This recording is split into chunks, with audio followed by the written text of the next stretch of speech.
Railway സ്റ്റേഷനുകളിലും ട്രെയിനുകളിലും വിതരണം ചെയ്യുന്ന ഭക്ഷണത്തിന്റെ നിലവാരം ഉറപ്പാക്കുവാൻ അധികൃതർ നടത്തിയ പരിശോധനയിൽ വ്യാപക ക്രമക്കേടുകൾ കണ്ടെത്തി.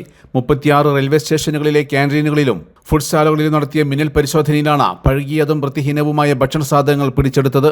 പാചകത്തിനായി പൂപ്പൽ ബാധിച്ച പച്ചക്കറികളും കാലാവധി കഴിഞ്ഞ തൈരുമാണ് പല കേന്ദ്രങ്ങളിലും ഉപയോഗിച്ചിരുന്നതെന്നും കണ്ടെത്തി.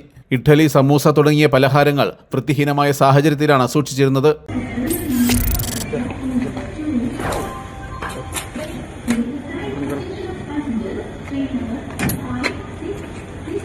Sambar sambar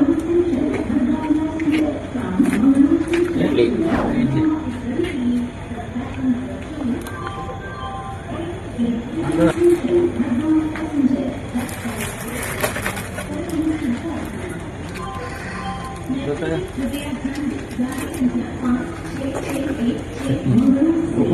news desk media vision.